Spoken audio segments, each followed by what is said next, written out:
Mike Kalambai. Et puis je lui préviens déjà, sur la vidéo, et qu'il veut ou faire de n'importe quoi. Tokobinissele va dossier, Nicolas va dossier avec des preuves sur lui, Mike Kalambai. Et puis je lui préviens déjà, sur la vidéo, et qu'il veut ou faire de n'importe quoi. Tokobinissele va dossier, Nicolas va dossier avec des preuves sur lui. Frère Mike Kalambai a besoin de se repentir. Frère Mike Kalambai a besoin de se repentir. Frère Mike Kalambai a besoin de se repentir. Plus grave encore, un pasteur qui conduit une église. Ce qui est comme fidèle baye panayo. Papa, talanga mobile nanga, asobetanga nanda.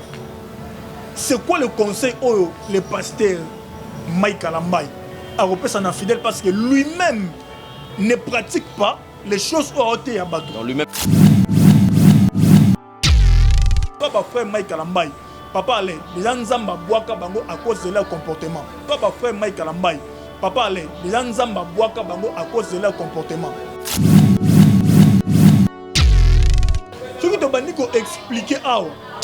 Batulora ba Mike Kalambai ba bato ba ko lapider bango na mabanga pena be asali su musala nzambete. Ce qui te bandi ko expliquer awa. Batulora ba Mike Kalambai ba bato ba ko lapider bango na mabanga pena be asali su musala nzambete. Sinon, je suis quand même pas moqué à moi aussi. Parce que je sais que le frère Mike Kalambai attend voir la vie impudicité.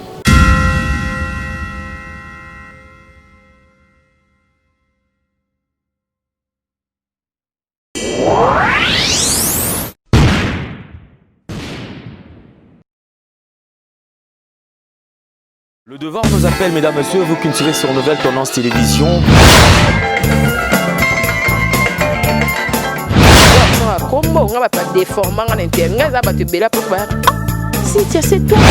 Avantage de la spiritualité, que la spiritualité est tant qu'ils allaient pouvoir absolu.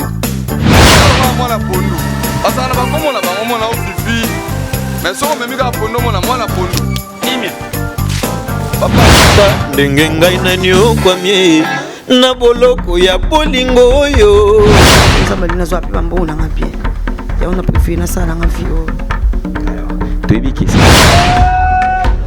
accepte de cette bague que je place à ton doigt.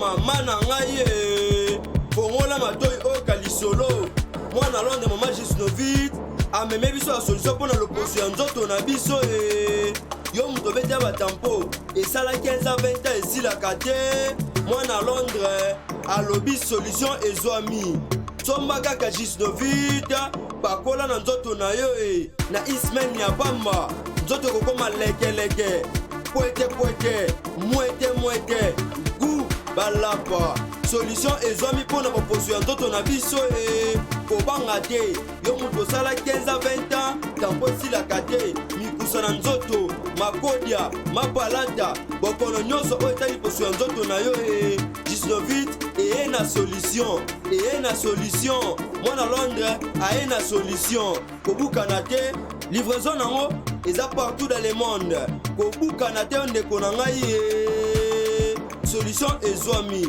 bona kozwa biso eza nango facile plus 44 74 24 025 437 na bandeli lisusu plus 44 74 24 025 437 balapa.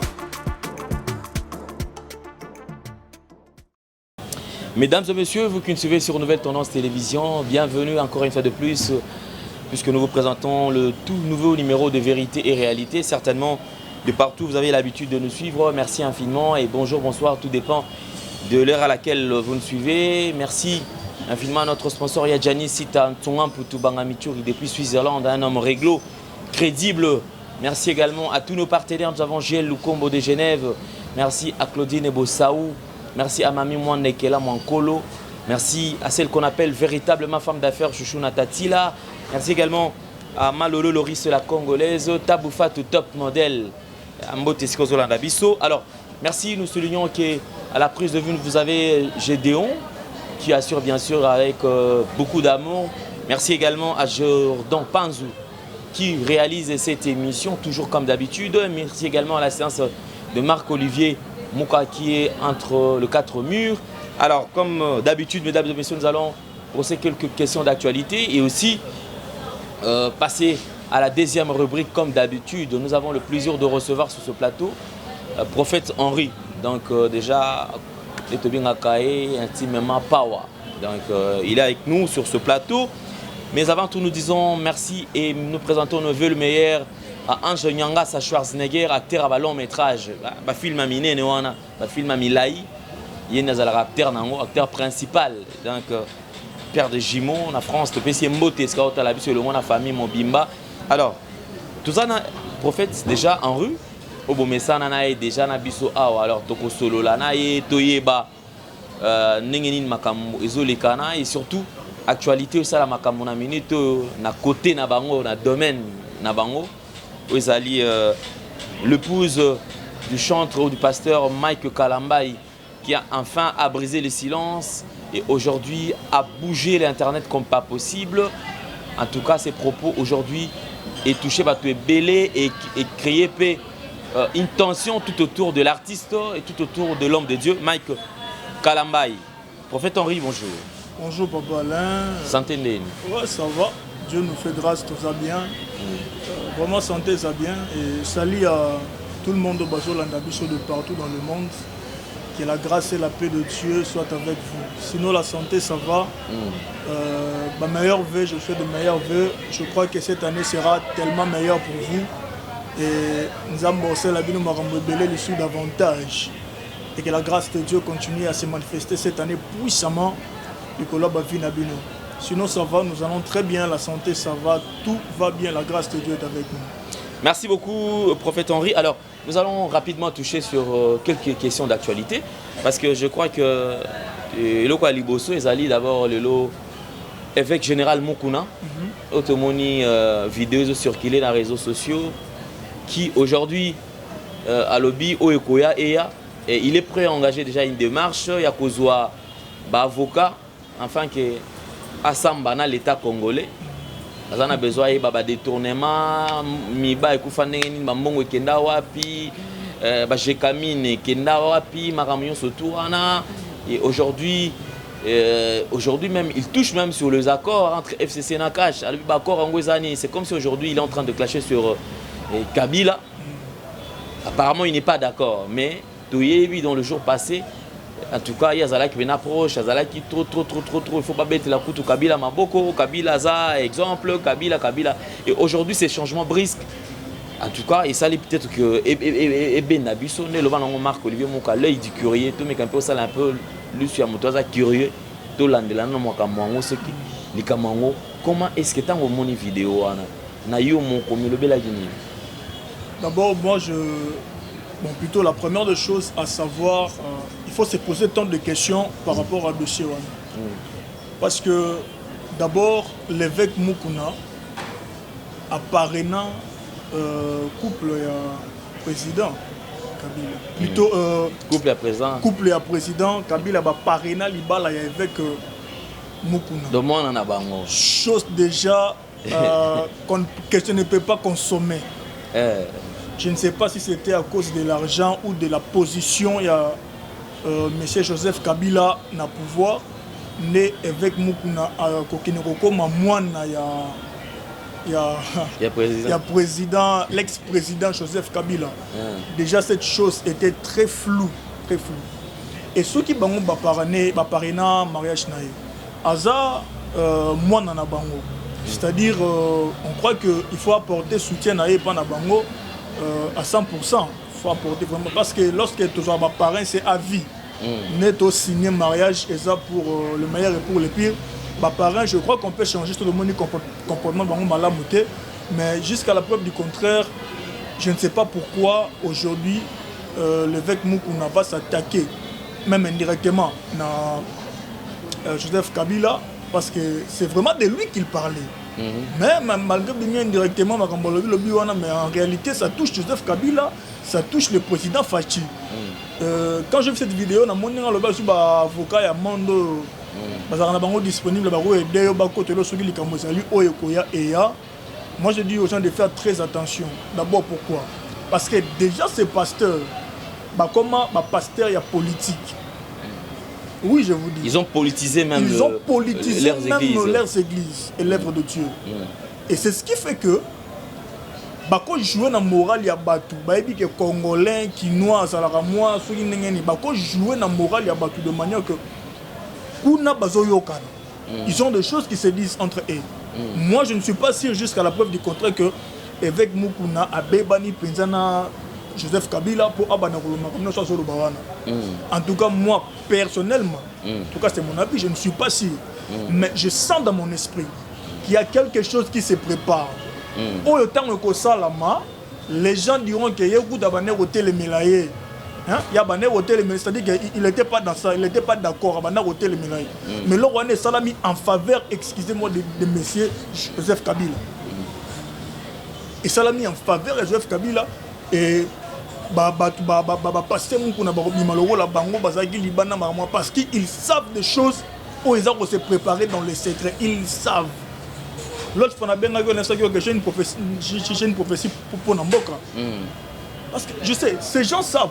Il y a des choses qui se préparent, papa, des très mauvais, pour surprendre Batou. Mais seulement, pasteur Mukuna, baza tellement dans la politique que Bayedi Makambo Bazo Sala. Et toutes ces choses, moi, pour moi, c'est de l'ironie. Il fait l'ironie. Si ce n'est pas l'ironie, gloire à Dieu. On a total, on a angle Moussoussou. Et vous appelez bien parce que Nabi Sopé, Tozoé Baté, Accord et Salama. Alternance et Salama, mais on ne sait pas où on va. Jusqu'au jour d'aujourd'hui, nous ne savons pas. Et si Kani Too Kende, et si Kani Kabila, Félix Tshisekedi, le président, Baome Mabiso. Donc là, il a au moins raison. On a pas évité Too Kende Wapi. Tout le monde a clarté dans le corps. Au côté ministre, au côté président Tindi, au côté ministre. Donc tout ça, ils ont légué la maille là-bas tout. Comment est-ce qu'un président au pouvoir, à quoi comme ordonnance, ministre Moro pose à côté Kabila, on ne sait pas qui dirige le pays, qui est Kabila jusqu'à la preuve du contraire, qui est Félix Tshisekedi, on ne sait pas. Moi je me demande qui est le président actuel en réalité. C'est pourquoi Batebele, mais moi j'ai l'habitude de dire que Kabila gouverne. En tout cas moi je me permets de dire ça et que Kabila continue à gouverner. Et c'est très dangereux pour Namboka Nabiso.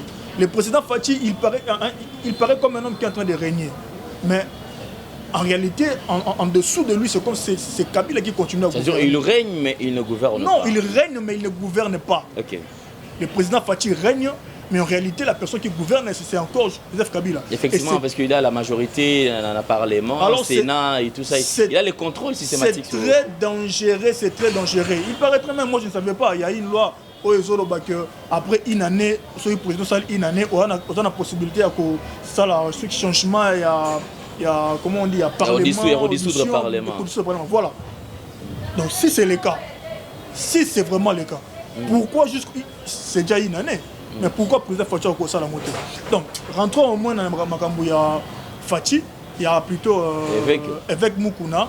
Moi, je crois que l'évêque Mukuna sait beaucoup de choses. Mais il faut tenir compte de l'auditoire. Est-ce que vraiment l'église est appropriée? C'est un endroit approprié pour traîner?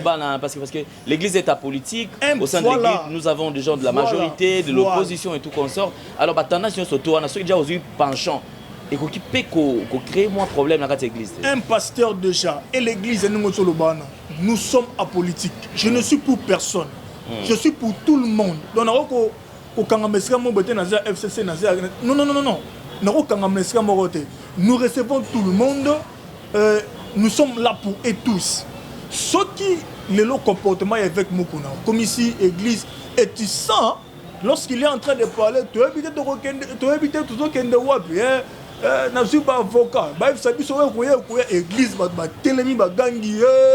ça, c'était une salle de fête, c'était un culte, c'était quoi?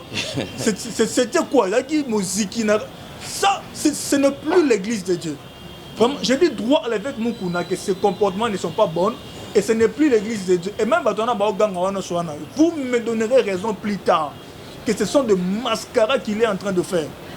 Jusqu'à la preuve du contraire, tout le monde se plaint parce que bato basepelaki na président Fachi, au moins moi Namboka comme président, bato basepeli. Mais ça n'honore pas tout le monde, ça ne plaît pas tout le monde de savoir que jusqu'au jour d'aujourd'hui, dans la décision comme un président à Okochongote parce que Joseph Kabila est encore là. Il est encore là, il est en train de régner encore parce qu'il a la majorité. Et c'est ça bato nous sauter. Et alors yo sigo toyebi yo kana ngambwana kuna. Et ce comportement, ça dans l'église de Dieu.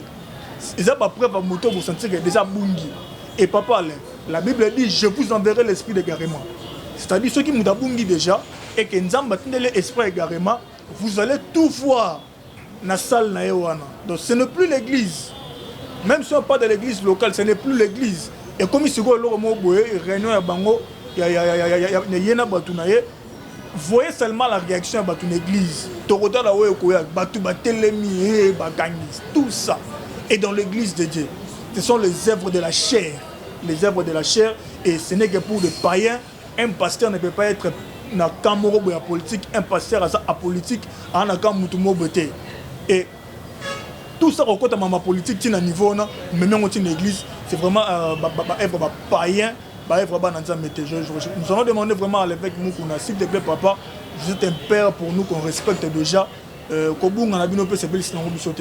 Alors que Dieu vous aide, vous avez le droit chemin, vous comprendre, vous avez l'évangile. Et vous avez contré Surtout qu'il a été parmi les gens qui ont vulgarisé le système retour à la parole. Donc. Ah ouais, et surtout,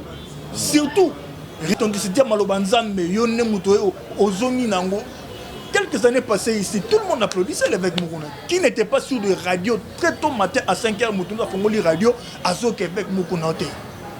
Très tôt matin. Et ça, donc, il a tellement bougé, même ailleurs, que nous regrettons de voir ce genre de comportement aujourd'hui. Tout ça pourquoi? C'est la cupidité, c'est l'amour de l'argent. Ils ont cherché l'argent. Et on va côté la politique, comment un pasteur Yaba. Et aujourd'hui, c'est quoi? Au moins, tu vas et frappa bango pays. Il y en a qui frappa bango oyo. C'est pourquoi Zamba ok la bango mao. Bakota politique pour chercher de l'argent. Baromo a pasteur Yaba. Et aujourd'hui, ils peuvent changer. Est-ce qu'ils n'ont pas si mal longwa? Ils n'ont pas Sony. Sony nde sala bango que babo ya ko longwa ko changer. Ezaka Sony parce que so zongi bongo ko zonga na yo moté. Tango zongi bongo il faut oleka. Moi quand on va lo bagé bo sala boy. Dis-le aussi plus haut na ba télévision na église na yo que je me suis repenti na tambola gi mabe bo bonde la pona nga boli misanga parce que ces péchés demandent que tout un peuple nzambe ba bonde la pona yo. Ba sali ba bonde la pona yo. Mais na soko ba nota la position na ye. S'il faut zonga, c'est pourquoi plusieurs de nos pères iront en enfer. Je l'ai dit, ils iront en enfer. Rien ne dit que parce que tu es père, on ne peut pas prier pour tout dans ma mission. D'ailleurs, c'est comme ça. S'il a des versets à me contredire, allez comme d'habitude, à contredire ma ramon. Merci beaucoup, prophète Henri, mais prenons quand même encore une autre partie. Alors, tout touché scandale au sein de l'église, parce que les lots, je crois qu'au tal rappelé réseaux sociaux, il y a la femme de notre frère, du pasteur Mike Alambaï, aujourd'hui qui a bougé les nets et enfin quand même a touché Nité Mabatou. Moi trop, par rapport, il y a toutes sortes de violences à Sibir, Nakati, à Libala. C'est qu'il généralement, on est toujours que et s'il faudra seulement tout sur les conséquences, tout le réalité, je crois apparemment Batorba la société. Parce qu'il y a tellement de réalité, mais rien n'empêche que nous puissions toucher quand même ces points parce que c'est un point très très sensible. Alors il s'agit que Bato Belé va toucher Namaramo et Salami, na couple ya Yande Konabiso. Alors, nakota la vidéo où Yande Konabiso Peniel, prophète Henri. Et à côté Nabino, on vous reproche de beaucoup de choses. Marambo comme ça, manakati à l'église corps du Christ, Yangoti. Nakota la ndeko réaction, Yandeko Mwasi, Waza Mwasi Nabino, parce que Bino basali dans Zambie. Alors Koyoka, Wazalaki, Mwasi Bonora, qui kobima na média, kobimisa makamunyon surtout oyo. Réaction na yo. Merci papa Alain. Je demande d'abord à toutes les femmes, ma maman, ma soeur, ma tantine, vous tous. Vous fans d'appena calmement, maman, tchama ipembe ni fanda calmement parce que j'ai à vous parler. J'ai à vous parler. Pourquoi je dis ça? Parce que déjà dès le début, je condamne le frère Mike Kalamba. Le frère Mike Kalamba, je le condamne. Pourquoi je le condamne? Je veux le condamner par rapport à la parole de Dieu. Et là, le verset va te bien, peut interpréter très mal. Qui es-tu pour juger un serviteur de Dieu? Non, voilà. Le jugement, ce n'est pas nous qui font ça. C'est de ça le jugement. Et alors, on rappelle l'autre. Tu ne voleras pas. Et c'est un jugement. Tu ne rappelleras pas au Bibeloba. Le jugement, c'est autre chose. Ce n'est pas à nous. Donc, ça lui retour à la parole. Tu n'as pas de retour à la parole. Tu n'as pas de retour à la parole. Donc, maman, restez calme. J'ai à vous parler.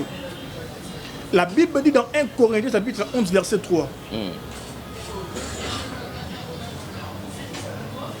Je veux cependant que vous sachiez. Non, je commence d'abord dans Éphésiens. Éphésiens chapitre 5 verset 22. Éphésiens chapitre 5 verset 22. Femmes, soyez soumises à vos maris comme au Seigneur. Dans 1 Corinthiens chapitre 11 verset 3. La Bible dit: je veux cependant que vous sachiez que Christ est le chef de tout homme. Que l'homme est le chef de la femme et que Dieu est le chef de Christ.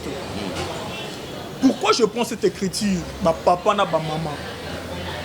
Parce que tout le monde tourne autour. Moi, il faut dans la soumise. À toi, bétier, à la race soumise. À toi, finier, à la race soumise. À toi, salé, soguinine, à la race soumise. Comme si tout ce qui est de mal, et ça ne faut pas ça, papa, même la Bible le dit. Mais on limite pas ça, l'amour c'est réciproque. C'est-à-dire, soit on limite ngai na kende ko somi bali mususu. Yo pe ko kende ko so ba si mususu. So ko limite na ngai na bana ko yiba yo. Yo pe ko yiba ngai te. C'est-à-dire que quand on dit que l'amour est réciproque, c'est ça. Les hommes veulent que les femmes leur soient soumises. Cependant que la soumission dont la Bible parle de la femme dépend de la soumission de l'homme envers Dieu. Bible dit, femme soyez soumise, merci. Mais la Bible dit que cependant, je veux que vous sachiez tous que Christ est le chef de tout homme et que l'homme est le chef de la femme. C'est-à-dire qu'une femme ne peut être soumise à un homme que lorsque cet homme est soumis aussi à Dieu, qui est le Christ. Okay. Bon, tu épouses un homme qui n'est pas soumis à Dieu. Frère Mike Kalamba, le chanteur Mike Kalamba. Qui marche contrairement à la parole de Dieu. Qui marche contrairement à la parole de Dieu. De Dieu, c'est ça. Voilà. Lui qui n'est pas soumis à la parole de Dieu. Parce que mais nous connaissons que la femme soit soumise à lui. Ah, ok. Papa, nous connaissons, c'est frère. Il y a des choses qu'il faut dire. Il y a des choses qu'il faut dénoncer. Un abattoir qui yambola même pas na biso pour ses frères Mike Kalamba. Et puis je lui préviens déjà. Sur la vidéo et qu'il veut ou faire de n'importe quoi. Dossier dossier avec des preuves sur lui. Il a des choses, il y a des choses que nous avons cachées pour avoir Je vous dis d'abord, frère, répands-toi. Le frère Mike Kalamba a besoin de se repentir. Ata sali ba fier nyoso. Ata asali ndenge nyoso akosala ba fier na ye ba c'est permettez-moi de dire c'est de l'égoïsme et l'hypocrisie. Comment est-ce que toi, un chanteur, parce que quand tu es pasteur, je ne sais pas, il est devenu pasteur depuis quand? Il était chanteur. Bible dit, rarement les péchés ton prochain. Dans la révélation, il dit si tu es chanteur, tu es la chanteur. Si tu es prophète, tu es la prophète. C'est ça dans la révélation. Je ne sais pas comment est-ce que est devenu pasteur. Si c'est l'appel de Dieu, gloire à Dieu. Mais plus grave encore, un pasteur qui conduit une église, ceux qui sont fidèles, papa, talanga mobile nanga, asobetanga nanda. C'est quoi le conseil au le pasteur Mike Kalamba a repéré son fidèle parce que lui-même ne pratique pas les choses au côté à bateau. Non, lui-même n'est pas modèle. Lui-même n'est pas modèle, c'est pourquoi l'apôtre Paul dit nazobonde la question qui n'a pas côté à bino, n'a bois kamate pas nzambe.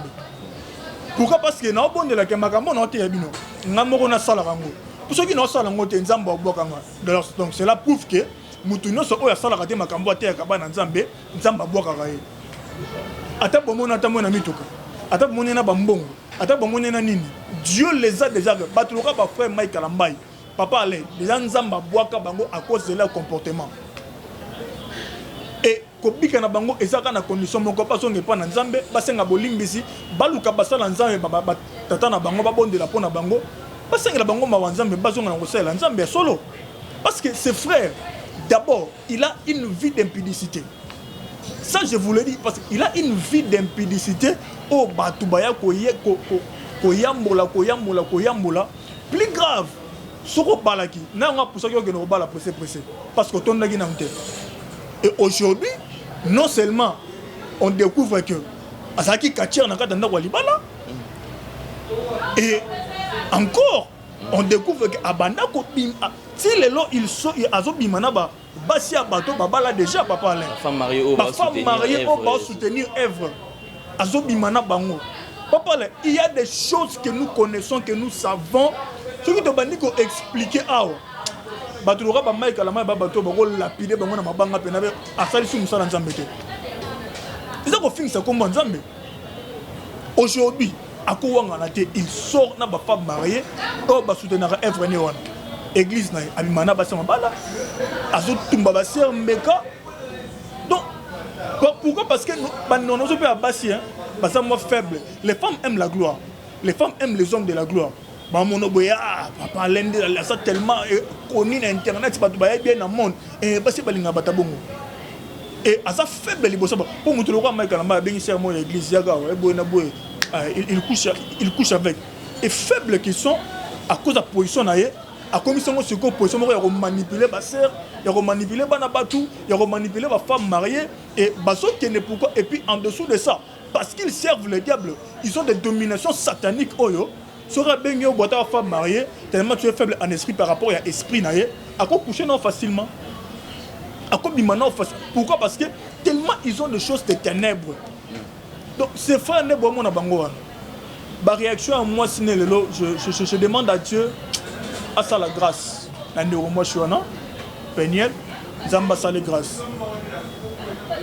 Avant, nous sommes critiqués. Bana finga no ya sambusi mobali bona we papa Aza immature papa Alain mona ngana pa ino asa ino mona mukie hein atikala ko bala ke mettez-vous aussi deux fois à la place des gens avant ba do baba na ko loba makambo to ko finga mutu mona mukie immature oui abali na immaturité na yewana andimi quand même ko bala yo o memena ndako libala abano mona bambanda abani ko mona bambanda abani ko mona bamandenge na ndenge sachant toutes tes bêtises et puis ayebi que siko yo balaki wa mosala nzambe tu es censé respecter la parole de Dieu. J'accepte ça chez un païen ou alors c'est un frère que le diable peut tenter, mais toi un serviteur de Dieu, un pasteur encore oyo au côté si mona batanda ko libala le la bani ko mona na bambanda Oligny Mosso Mabé, Ozu Omabé, Ozu femme mariée Omabé, ainsi de suite. Ce qui est plus grave encore, c'est dire qu'il y a un niveau de cousine, ça dérange un peu. Mettez-vous à la place de cette sœur Peniel. Qui va supporter ça, les femmes? Maman Rolandangay, est-ce que vous pouvez supporter un ton papa au métier la place à Nekwana Moissi Peniel? Qui va les supporter, papa? Ceux qui m'ont pas les moutaboy, moi si, c'est normal. Même mobile est normal. Mais papa, moi si n'a pas yo. Pas sur ça dans mutema. Je vous dis, pas si on est ça dans mutema. Je ne sais pas. Et au balier bongo, abani comme on a bambanda, ok plus loin que mon cousine naïe, qui va supporter des choses pareilles? Mais les gens disaient est-ce que ça peut négocier, est-ce qu'il y a un bon côté qui non a déstabilisé les communs Kalambai? Non, papa, est-ce que prophète déjà au cas déjà frère Mike dans makambo ya boye déjà mamba mobulu mamba impudicité? Si non papa non parce que naïbi que frère Mike attend mon obanga nzambe il est un impudique. Je sais. Dans le bureau internet. Sinon, je suis quand même par moqué moi aussi. Parce que je sais que le frère Mike Kalambai attend une vie impudicité. Et c'est normal, moi, papa, au sali qui nous manque dans la Walibal. Il y a un nègre. moi on a supporté aujourd'hui sous sentir on va dire qu'on bête c'est comme on a rouge dans tout bon à zoki zoki bon autour donc comme elle va la tête mais voilà qui aime bien châtier non châtier a bon côté papa na même la Bible dit hein exhorter bon exhorter Batou mais avec amour reprenez les gens avec amour partout où la Bible parle il y a quoi exhorter tu as quoi répondre Moutou tu as quoi repousser Moutou il fait suivre du mot amour pour ça on a bolingo et d'abord le fait que moi si na yo au bani ko beta e banzeto beta ba sentir ça comme ndengwana et ça manque de respect envers moi si na opé et encore le fait à rejoindre ozana ndako libala mais comme ko bimana ki ndumba na babana na bandeko moi si na yo na ba femme mariée na ba simusu libanda et ça manque de respect na moi si na moi oyo bali au manquer respect parce que je me suis ce qu'on a place na ce qui est comme moi si n'aime d'accord ko mobile boza marié oye que moi si na kasi mobile musu libanda et ça l'ondeni yo accepter est-ce qu'il faut quand moi si accepter que mobile n'est moi si musu libanda ça n'a pas de sens tant que nous sommes des chrétiens nous sommes appelés na bali moi si moko na tikali na ye na tambol na ye bongo ti jusqu'à si l'amour va nous séparer mais toute la réaction du frère Mike Kalambay nous prouve et nous montre que c'est un païen et d'abord il y a beaucoup de paganisme na ye et ça y a bombarder ça se voit et puis prochainement en tout cas ceux qui a continué à se justifier dans Bamamalukota parce que jusqu'à non à mon escale se prononcer ceux qui a continué au cause à monde entier au cause à même fidèle à Batanda parce que moi je suis un prophète vous tout ça comme tout na pourquoi aye kolo baboy moi je suis un prophète Ézéchiel me dit que je suis un sentinelle son amon épée zoya fona ganga na lobaki épée zoya et je vois que Moutouma à se tenir abani ko kosa bato belé na ba média abani ko se justifier en Malokuta c'est pendant que bibasi balongola bazemi te baso ba bimana bango ba déceva a promettre libala ba déceva ko bana même obi ngai na bana basi ya groupe ya frère Mike Kalambay je même deux oui je deux on a son bango très bien au balongwa à cause de mon comportement ya frère na la carte mabala à la carte mabala et belé na zo ça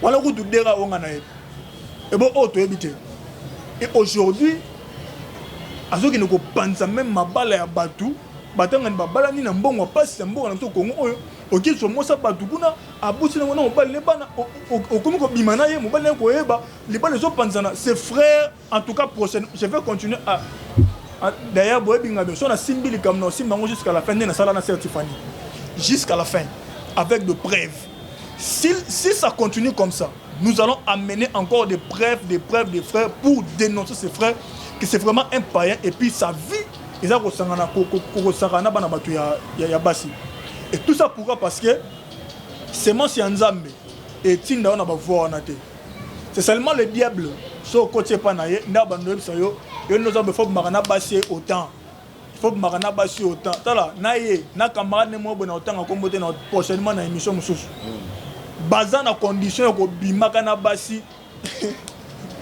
bana nombre on va pesa autant il faut que ça aujourd'hui quand on a limiter et panzani oh pas bimi kuna zolo makambo somo donc oh papa là à la prochaine émission aussi mba dossier wana vraiment peuple nzambe bana kati ko batu donc exactement ko sakana batu nzamba pesio moi peuple l'accès bango nzambe c'est pourquoi la Bible dit plusieurs diront pesa biso ka kombo na yo mais lamba ya biso moko liba pe ya biso moko makambo baote ya zaka ya bango baotanga kombo ya Yesu po balongola soni na bango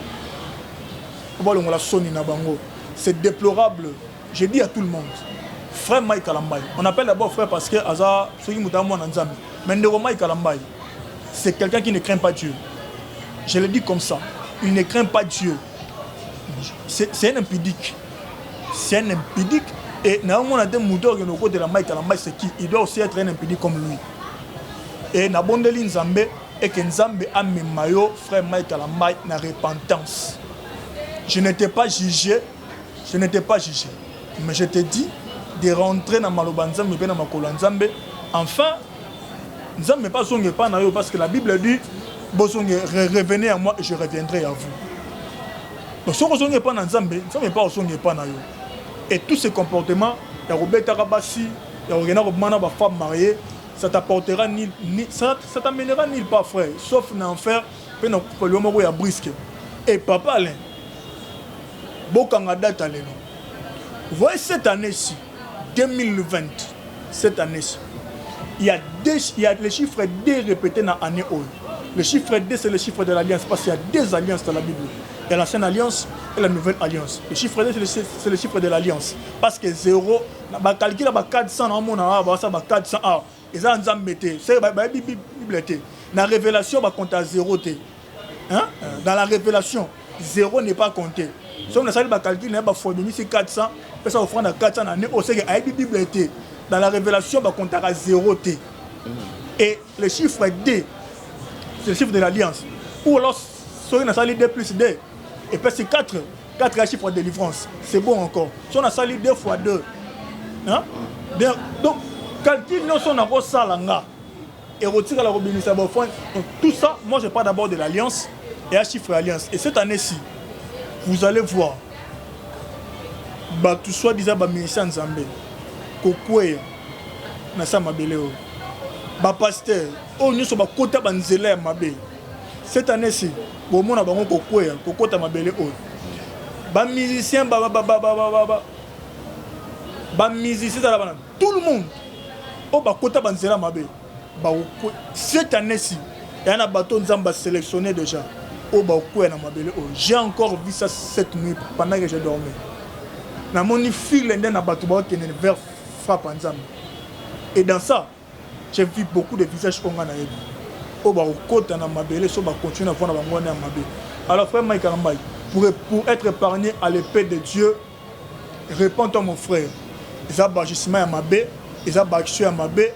Bongola mutema na yo tika bana ngani kosakana bana ngani abasi tika mon frère kosakana ba femme mariée ça t'amènera nulle part sauf en enfer et à cause de comment nzambe yoza ko offenser nzambe okutana.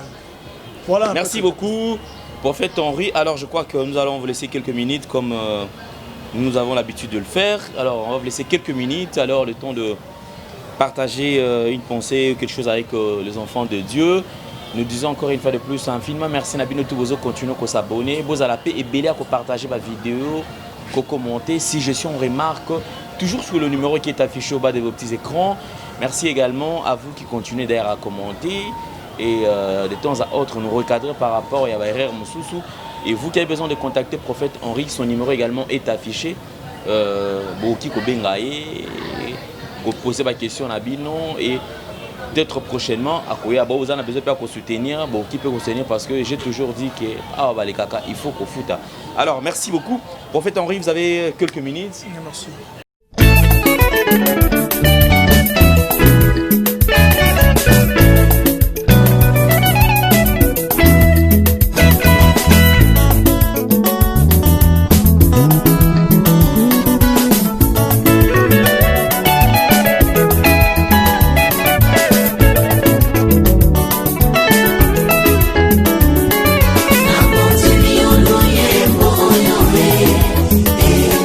Na yembeli yo mbamba ya libala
inanga lolenge ya kozala nga sae abongola bomo inanga oh Yesu yo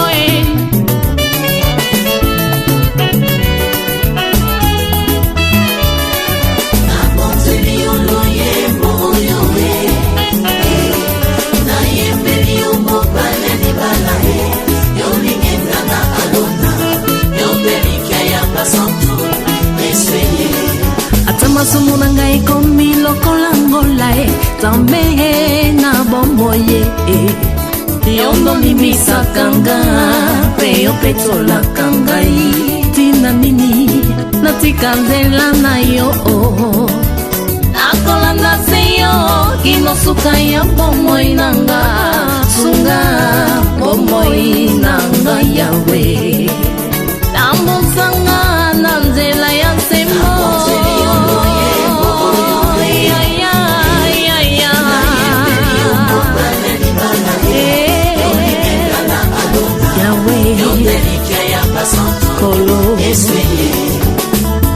yo na papa bozali moko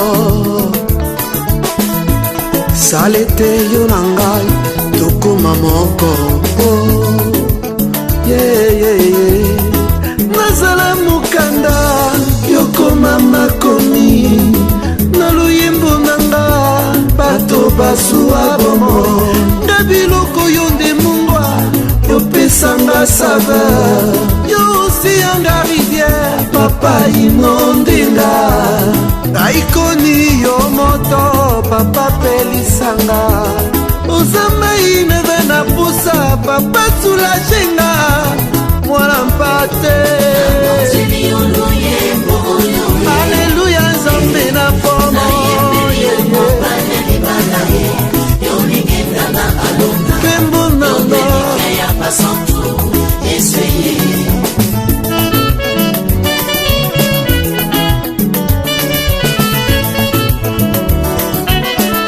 Que Dieu vous bénisse, bien-aimés dans les Seigneurs, de partout au Bozo Landabiso. Je dis encore que la grâce de Dieu soit avec vous et que sa faveur est à mon abisso na Mboula O. Bien-aimés dans les Seigneurs, na lingina rappelé que 2019 essayé la Mabé. Malgré au Pesagi Bo France, ça qui action de grâce au Sumaki, ma aurait remarqué que Vinayo to Magamnoé Belé et si le cas Mabé. Tu te poses des questions pourquoi et au bon de l'Inzambé et que cette année est au bon côté. La dernière mission, la toute dernière mission à Salaki Awa, j'avais dit que l'identité n'a pas esprit et ça vit au Robicapé sur le plan physique. C'est ainsi que dans Ésaïe chapitre 62, verset 2, la Bible dit: alors les nations verront ton salut et tous les rois ta gloire, et l'on t'appellera d'un nom nouveau que la bouche de l'Éternel déterminera. Na kenaki ko expliquer bino origine, il y a un nom au plus de portara parce qu'ils avaient dit dès le début, ils mettant que la batou, l'Éternel a créé l'homme, a dit comme on est à Adam, comme on est à Ève, comme on est à Abraham, comme on est à Isaac, comme on est à Jérémie, comme on est à Mardoché. Nulle part dans la Bible, Nzambe a qui combat à Bagisi comme Moussuna Simanango. Quelqu'un peut me dire que ça qu'il tire à Bagisi, c'est qu'il tire différent. Mais je te dis, na plan Nzambe, si Dieu avait besoin de ça, Dieu a tout fait dès le début. À ça la nyoso déjà. Donc Nzamba ça déjà nyoso. Et si Dieu savait que faut monter à reporter, bah non, poste non na Simanango, Nzamba nga ça depuis na Abraham, depuis na Moïse, depuis na Batou. Mais pourquoi Dieu ne l'a pas fait? Tout le nom que nous portons aujourd'hui, origine nango. Attends comme mon nom est en effet sur ma bête. Mais origine nango nango, et ça démoniaque parce que et leur mot permettre à un diable artikala akanga manakata vie na yo. C'est ainsi que moi na kata ba délivrance. Tout ce bon de la pona mutu azolo ba na kena rozonga. Mais là on est zongi so na nzoto. Abi parce que ana kombo nanga. Na kena rodon na bimate pour ne pose na kombo nanga. Donc Combo, ils ont retenu des mots. C'est que Combo est dans l'influence morobo na simanango. Bien aimé dans le Seigneur, notre makambo n'a deux volets. D'abord par rapport à la chair. Combo ni yo supporté.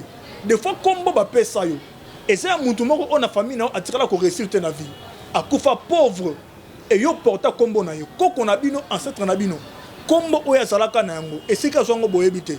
et bien notre famille me porta combo wana c'est que ceux qui mutabanda combo wana a réussir na vie et que yo pe na oyo ko porter ba parents na yo ba ko na bino ba réussir na vie pour porter même combo. Il y a des noms démoniaques dont influence nango et que ko kanga vie na yo na si amoy ba so lokola ba tamwa cité ba nogité ba démonter zaka identité physique to combo zo porter ne et comme bitumba likola combo na yo. Alors ils en a prière au mutako sala pour abima na kata combo wana. Pour abima na effet sa combo. Pour moi on la combo zate. Pour y avoir une identité na yo. Et na makamuna onyoso. Mais seulement il y a une prière au kolongo la influence démoniaque. Aux en a sima combo wana afin que Nzamba Nazareth à rendre yo libre combo wana etika la combo normal. Et sur le plan spirituel, des fois aux obotate parce que combo non a esprit et la stérilité. Des fois aux obotate parce que combo non a esprit et la chômeur. Des fois aux obalate parce que combo non en esprit et la célibat. Des fois aux aura stabilité parce que combo non en esprit et la instabilité. Et bah marquer au combo wana et physiquement aux obika makambo et sa identité na yo en esprit. Donc et ça na lo sambo o mudro ko sala afin que obima na combo wana c'est alors que Esaïe est en train de prophétiser Nzamba zolo bana Esaïe abi c'est alors que la lumière des nations est rotelle maliko na yo ba roi ba comme na gloire na yo et ba ko benga na combo sika pourquoi combo sika ce qui m'a pamboli mutu. C'est ainsi que tu verras lorsque tu es Sarah au rosoisemité il faut comme à Sarai pour kumbazemi. Lorsque tu es Jacob au roman na gloire ta vie mais lorsque tu deviendras Israël né comme na gloire c'est là que Nzamba kutana Jacob a changé comme commissaire Israël. Nzamba kutana Sarah c'est comme commissaire Sarai. Tout ça pourquoi parce que à cause du nom les noms que Moutou a porté et ces noms ils ont même influence moko démoniaque tout même positif na ta vie à Moutou. C'est ainsi que na obenga et na kata Moutou nyonso a remarqué que vie na ye et tambola malamu te et que na pesa ba offrande na pesa ba sacrifice na sala ba alliance makamone ndenge me makambo na zo mona ti lelo et si magate na vie nanga bien aimé c'est que ton identité spirituelle ou physique a besoin de changer et na lo baratsu na batu nyonso la seule des choses oyo kosala ke vie na yo et bima na kata bitumba lokola ya ba kombo wana c'est lorsque mutu azo représenter même vie na ye liboso Nzambe. C'est pourquoi le lot au coup de bateau bela va bon de la bonne à Seigneur-bon. Tout le monde se plaint. Son abéni prophète on a 50 bon. Na bengi au coup de 50 bon. Na benga prophète a seku sa bateau on a $50,000. Pas bon de la bonne ngai. Et tout ça c'est déplorable. Bien aimé dans le Seigneur. Et en moment na bateau bela ba sona confesse ya ba sana Nzambete ba ba ku fana ba problème na bango. Mais mutu il faut apprendre. Non seulement ko benga ba bon de la bonne ba 50 bon. Mais il faut seulement apprendre à représenter ta vie dans la maison de Dieu. Mouto a représenté vie dans la Nzambe. Bien aimé bitum eza alliance au sein de Nzambe bitum mano se rokoya. Moutou nyon se rola kana bitumba continuel na vie naïe. Instabilité continuelle, célibat continuel, stérilité continuelle, chômage au monde que vie simba te mofandi. Les jours où tu apprendras à représenter ta vie devant l'Éternel. Ben mais dans le Seigneur, yomoro mo na bitumba na ebanoko du jour au lendemain, puis au moni lobo kwa Nzambe. Et comment mutoko représenter vie et pas Nzambe? Il est facile aujourd'hui seulement écouer na mabele oza terre aride. Parce qu'aujourd'hui on a même des pasteurs au bata terre aride, le raba pasteur Mike Kalambay. Au PC mbonga bonnel po na yo, mais tellement il vit dans l'impudicité, moyen vie na et prospérer et atteindre. On a mutu muso lobi na pesi badim, na resté. Je reste maman et singa papa na pesi pasteur intel a yeba na mboka odim na ye. Depuis na pesa dim nanga magam nange masali soute et pour faire na peta pasteur nanga. Olandi influence a kombo mutu. Nso rana tambola na robanga Nzambe te. Oke pesi dim na yo. Et dim na yo o lo prospérer parce que so pesi pesi dim a prospérer o bandi ko kofe bandi ko beba. Na ebise mama tika déjà Nzamba ebisanga que sa main est sur cet homme de Dieu. Et Moutouno se voit repérer ça y est, avant de la terre aride, moyen prospérer et ça te. C'est pourquoi au sément, au salabat don, action de grâce, sacrifice au sément, mais vu une prospérité, pourquoi parce que seulement au coin de la terre aride. Il y a dans le Seigneur. Mais ceux qui m'ont joué l'eau qu'on a eu, et à la quitte, et à la miko, et à la kita, et à la doum, à Tchango n'a pas Nzambe, le col a extensile à temple, pour représenter venir les boissons Nzambe. Moutona ceux qui mouton abondé les ponaille à ça vraiment moussa Nzambe. Ou à banga Nzambe. La vie de cette personne et qu'on prospère peu bitumbane nyo se recoya parce que eza alliance et Psaume chapitre 50 verset 5. Bible dit rassemblez-moi mes fidèles qui ont fait alliance avec moi par les sacrifices. Alors je vous appelle ennemi dans le Seigneur. Tu as commis déjà 2020. Ah j'ai envoyé des opus na yo maman mon frère.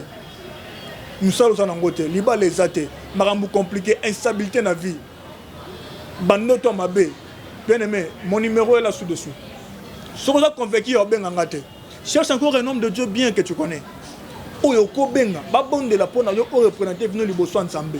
Oyoko benga, babon de la pona yo influence à combo physique ou spirituel et l'ongwaliko na yo afin que obika vie na yo depuis l'éternité en cette année 2020. Je crois que la grâce de Dieu, onate okat na wesika et rolanda yo. Je crois que le Saint-Esprit va convaincre ton cœur à comprendre que Dieu a encore besoin de te faire du bien, mais il y a quelque chose à retenir yo.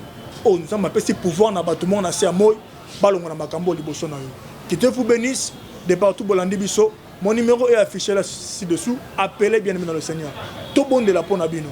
Ça là sacrifice, ma prière, afin que Nzamba Nazareth appelle sa biso identité pe combo ya sika.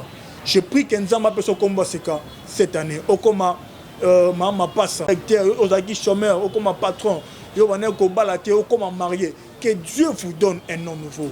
Au nom de Jésus-Christ. Amen. Nous voici à la fin de cette émission, mesdames, messieurs. Là, c'est la deuxième partie avec Prophète Henri. Je pense que vous avez eu le temps de le suivre avec beaucoup d'attention. D'ailleurs, je crois, souciez Zamoutounamoto Azoa Parnaé. Il y a bénédiction. Merci beaucoup, Prophète Henri. Alors, votre numéro de contact est déjà là. Je ne sais pas, il y a des gens à remercier. Que Dieu vous bénisse encore davantage. Je remercie toujours chaîne Nabiso et Nouvelle Tendance Télévision et Papa Alain Dele.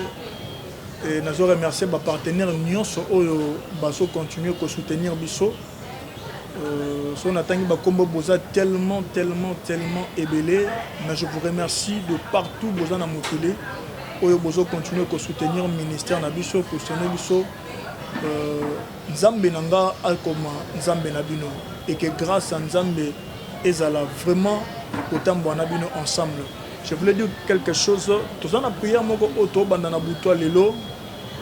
Tous en bandango na boutoua lelo. Ils ont retraite de prière il y a 3 jours. Donc et bandi lelo. Tous en samedi na boutou, lobby dimanche, lundi, mardi na 18h to clôturer yango. Thème ma retraite na biso et ça éternel donne-moi un nom nouveau. Oza na cas difficile ya ndenge nini. Ata problème na ya ndenge nini. Ata malade yango eza ndenge nini. Ata likamuno eza nini. Contactez nga na retraite oyo na koyebisa yo ce que tu dois faire. Afin que tout le monde de la peau na yo to routine lo ba audio ba prière ba obenga même la vidéo moni comment est-ce que tout le monde de la peau na yo. Et je crois que la grâce et la faveur de Dieu et ça la partage. Prière et bandi lelo na 0h si mardi na 18h éternel. Donne-moi un nom nouveau. Que Dieu vous bénisse. Merci beaucoup. Alors, nous disons merci à Gédéon qui est à la prise de vue. Merci à Marc-Olivier Mouka également qui nous assiste. Merci infiniment à tous nos partenaires. Il y a Gianni Sita Courage. C'est vrai qu'il a perdu son ami. Courage à lui. Et puis, nous disons encore une fois de plus, nous présentons nos vœux le meilleur à vous qui êtes abonnés de Nouvelles Tendances Télévision. Continuez toujours à vous abonner, partagez nos vidéos, des likes et tout consort. Si je suis en remarque sur le numéro qui sont affichés au bas de vos petits écrans. Alors, nous nous retrouvons très prochainement. Merci infiniment à vous tous. Portez-vous bien. Bye bye. À la prochaine. Ciao.